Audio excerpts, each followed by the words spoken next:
Good evening, MSAD75. We are here for the first of the three budget fora here in lovely Harpswell Community School.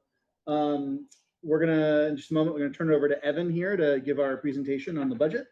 And then we'll open it up to questions after that. So with no further ado, Evan, take us away. Thank you. And yeah, let me just say it's great talking to everyone out there who is listening and watching this not live. But if you have any questions, feel free to reach out to us, myself or Heidi, or somewhere in the district office, someone can point you in the right direction. So this is the 2026-2027 superintendent budget proposal.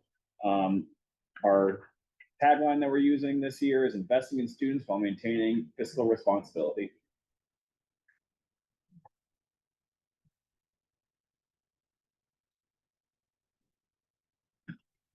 All right, just to run through the high-level agenda for this presentation, we're going to talk some numbers about district progress, key in on some trends, look at budget drivers for this upcoming fiscal year, go over some strategic investments, what the budget funds do for students, and then look at the community impact, so how costs are shared across our 4 towns.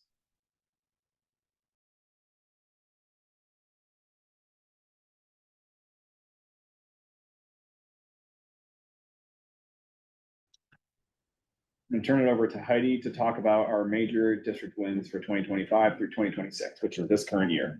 Thank you, and good evening, everyone. So in the 25-26 school year, we've had some pretty significant major wins, or district wins, if we will want to say that.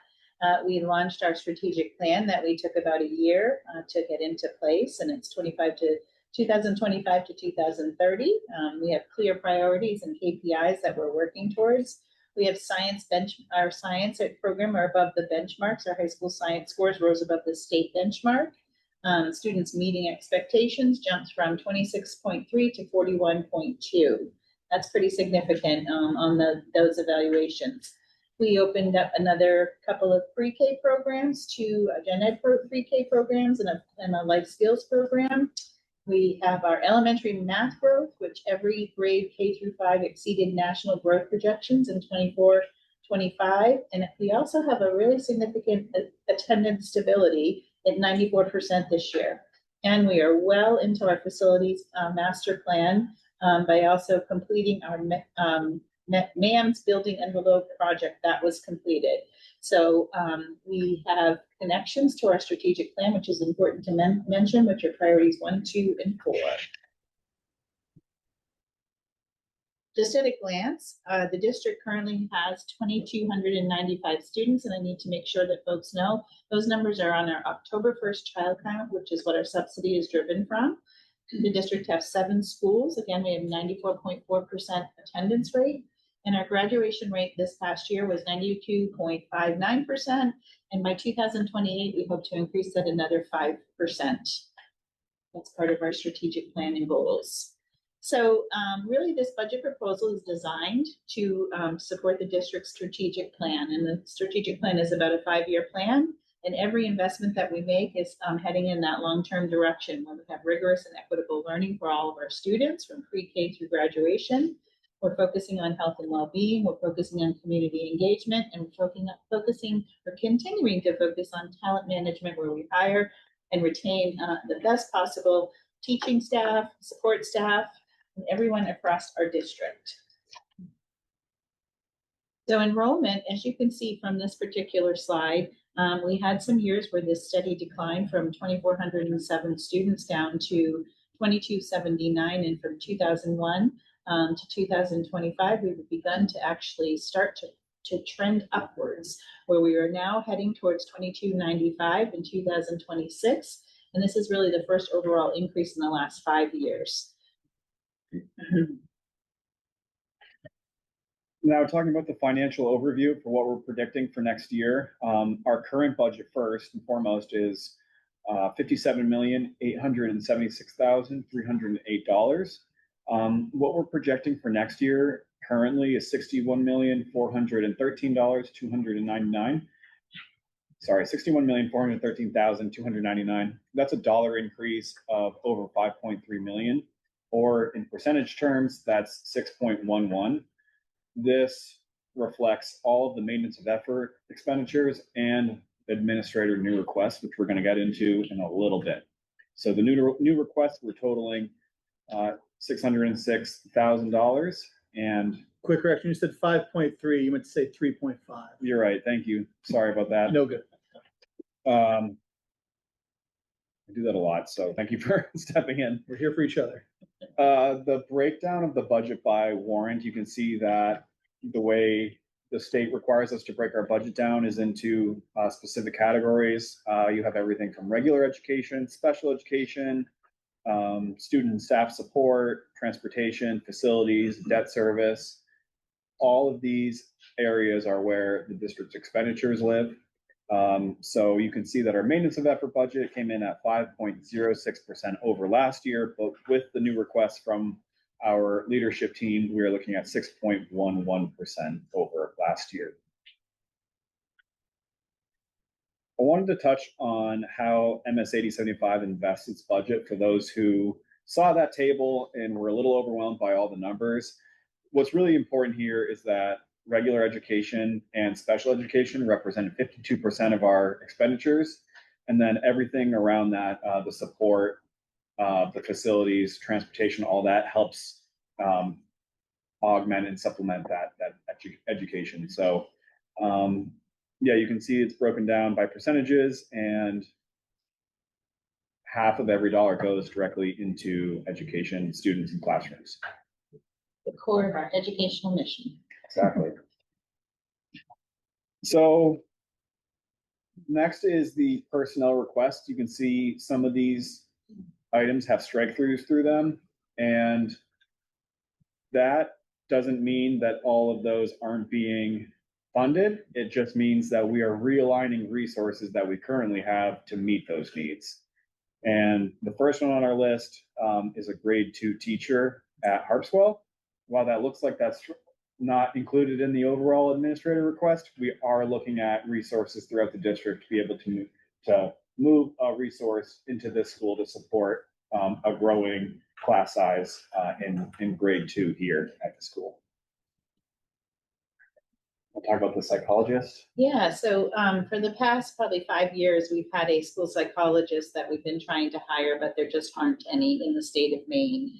It's been very, very difficult. So we are contracting with a company that is providing school psychology, and we've decided to remove that for now. If there becomes an opportunity where many of the school psychologists are graduating from the USM program, we know that there's a large cohort that's doing that. We're getting them trained, then we will look at this again next year, because it is actually more fiscally responsible to hire our own school psychologists rather than contract, but right now we just aren't able to do that. So we've reallocated that funds to our contracted service line. The RTIB paraprofessional and the pre-K through 5 special education admin assistant, we are going to use federal funds from the local entitlement to cover. We've been managing our local entitlement really well over the past couple of years, and we have a strong carryover that we're projecting for this year. So we are going to use resources there to support those asks. And then finally, for instruction and student support, contractually, we agreed to increase 4 BHP paraprofessionals from 30 hours to 35 hours per week, and that cost is roughly $10,000 per year to do that. The next area is health and student access.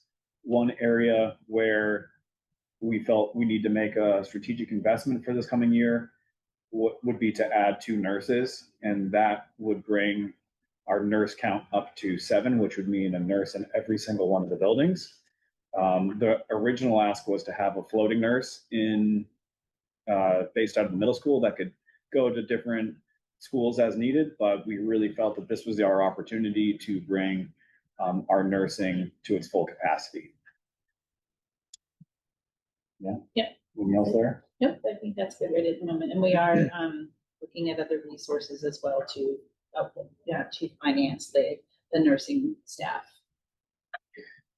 And then for operations and continuity, Originally, we had hoped to bring a pre-K teacher and a pre-K para to Bodenham.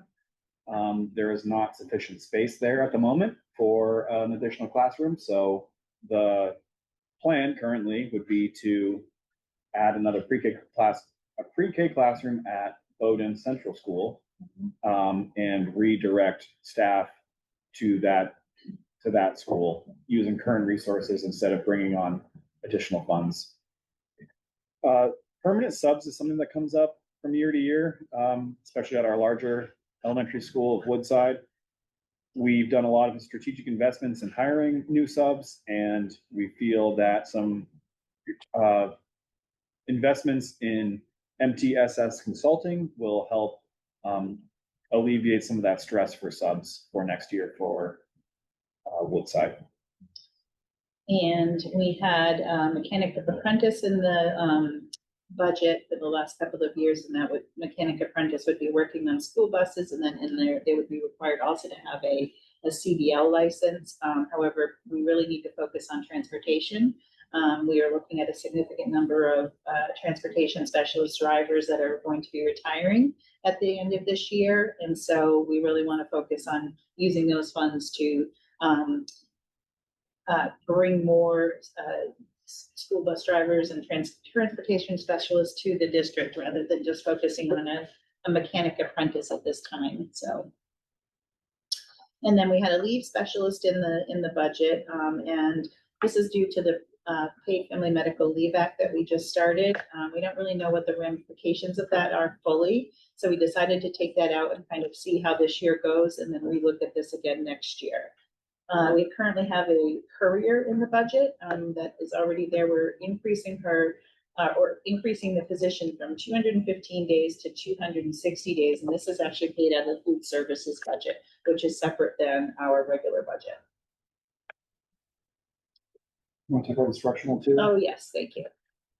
So several of these instructional supports, the letters and aims training, and the trainer are all going to be coming out of our Title II money. And so we were able to remove that. So that's not a cost to the local budget.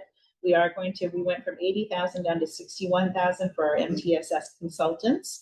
We've started working with them this year as well. We do need to purchase the new EPEG evaluation platform. And we are going to be adopting our new ELA program adoption this year, which will be about $60,000. And then Gemini, which you all know is part of the Google, we needed to increase our licensure on that. Keep going. I got it. Yeah. And then next is our safety and security. Some of our AED units, particularly those that are used in high school athletics, are nearing the end of their useful life. So if we bring in 5 replacement units, that'll be about $11,500. One thing we're still looking at is the vaping and drug reduction initiative over at the high school. We had some conversations today, which was different from yesterday about that. And so we're going to still keep it out, but we have some alternative solutions to that will hopefully bring that forward.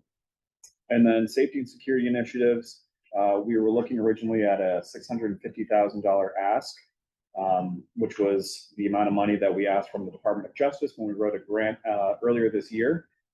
Obviously, that is a significant amount of money to be putting into the budget for 1 year. So we're going to split that up over the next several years. And the ask for this year is $250,000 to fund some some security initiatives at all of our schools. That would be putting cameras in strategic locations. And then finally, our phone system is reaching the end of its useful life. So $40,000 ask to replace some of the service and handheld devices would be greatly useful at $40,000. And then for our facilities and equipment, the portable classroom lease and the furniture for the pre-K at Bodenham was taken out because we are no longer going to be offering pre-K there next year. So that wasn't something that needed to be included in the budget. And then the pre-K fencing at Woodside, that is something that we believe that we can do this year with current funds and project availability. So that won't be coming out of next year's budget, but we're going to use funds that we already have. Woodside does need a new tractor and or snowblower, mostly snowblower, to the cost of about $15,000. My understanding that the current one is about, what, 30 years old and has really seen the end of its useful life. So in addition to that, we were looking at a major maintenance line of $100,000 to add to our capital maintenance line. Capital maintenance line is at $600,000. This would bring it up to $700,000 and really allow the district to add more projects to its list of maintenance projects. And then finally, the school revolving renovation fund. We're looking to bring on a bond of $9,344 for the next 5 years at 0% interest. And this would be for a necessary upgrade to the Bowdoin Central bathroom. And the state has agreed to pay for 55% of this cost, and we are on the hook for that remaining 45%. So that is what that new bond is. So our athletic director did a audit of all of the equipment and facilities when she came in this past year, and has pointed out to us that we are in definite need of a wrestling mat. The one that we have is about, I would say 25, 30 years old and is now currently held together with duct tape. And so the logo that we had on it, everything is worn down.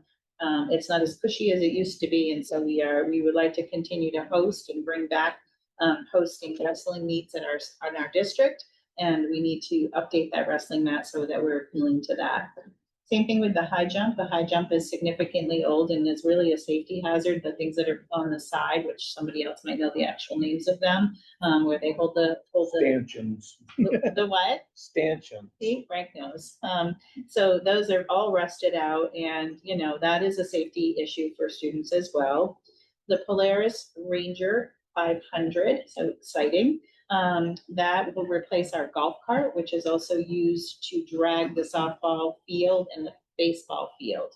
So it's a multi-purpose vehicle, which is not really designed to do that type of work.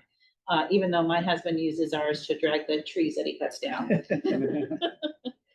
it's not that old. We also need an ice machine in the district. We have fields all over the district and making sure that we can keep up with ice. And for the students for injuries and such, we would like to have an ice machine. And then also in the high school, the chairs that you see are significantly old as well. And some of the logos are all different. And while aesthetics is only a minor thing, it's a big thing when you're setting up for the basketball games and such in the gym. So that's the things that she is going to be doing and asking for. Next, I want to talk about how we're going to fund all of this. So a large part of our budget comes from the state, and we are happily receiving for the next fiscal year $22 million, $22.39 million, which represents a 4.98% increase over last year. The year before that, we got just under 1%. So we're really excited to see our increased subsidy for this coming fiscal year. So the superintendent's budget, as I mentioned before, is $61.4 million. We also need to consider adult education in our funding. So we need to add those two numbers together. And then we subtract out our state subsidy and whatever we decide to, whatever money we use from our fund balance also gets subtracted out. I'm also projecting we're going to get about $100,000 in other revenue from throughout the year. And that can be everything from building use, student activities, transfers into transportation for field trips, but about $100,000 is our other revenue. So the amount that we need to locally fund in the district is $37.6 million. I wanted to go over enrollment to see how the four ascending districts, how they all compare. It's also important to note that we do get some students from other towns, but these numbers are pulled out of our state certified October 1, 2025 attending report. And if you see on here that, those numbers for Harpswell don't look quite right, well, these enrollment figures are based on residents' town, not the school that they actually go to. So I wanted to provide that clarification. So you can see Topsom is the largest sender, then followed by Bowdoin, Bowdenham, and Harpswell in fourth. So how are we going to share these costs in the town, in the four towns? So based on our fund balance of $1.5 million that we hope to be using, The tax increases, as you can see in the far right corner, in the far right column, is what we are currently projecting. So a district overall tax increase of 9.36%.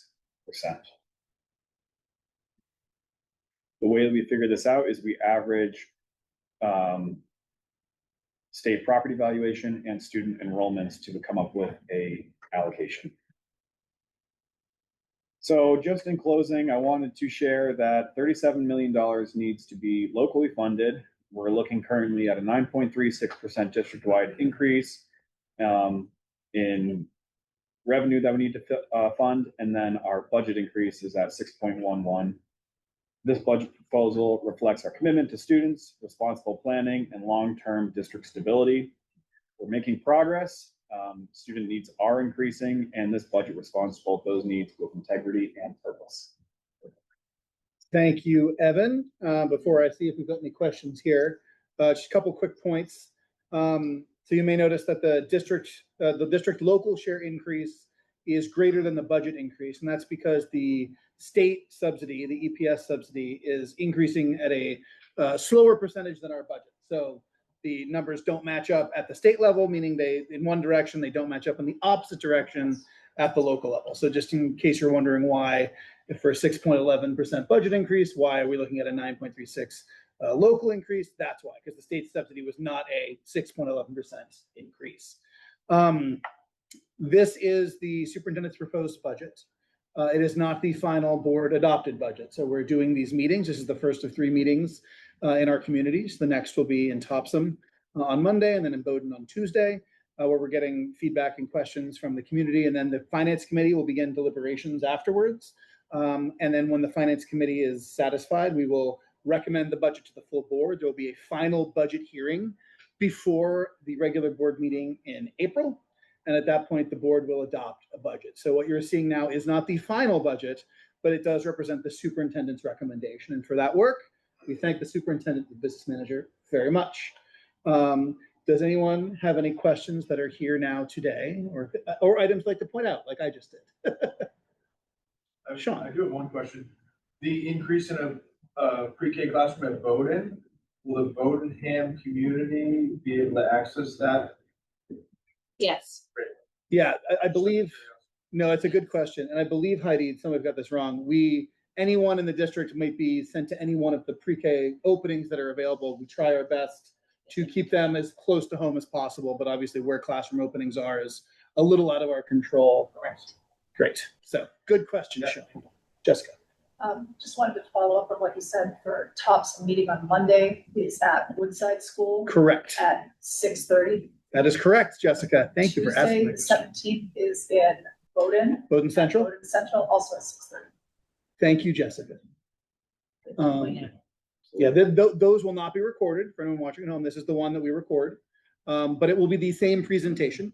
And if you live in Harpswell and you couldn't come to this one, you can come to the one in Topsom, you can come to the one in Bowdoin. It is not specifically for residents. We just try to get to the communities as directly as possible. All right, well, I think with that being said, absent any other questions, I do want to thank Anita for coming to the last one of these you have to deal with. So bravo. Thank you for hosting us tonight. You guys always do a very good job setting us up. So, well, with that, And we get to thank our oh, local and citizens. we have local citizen showing up. He might have some inside information, but he's here as a citizen, not as an employee. So thank you, Sean. Cool. Well, with that, absent any other comments or questions, this meeting is adjourned. We'll see you guys on Monday.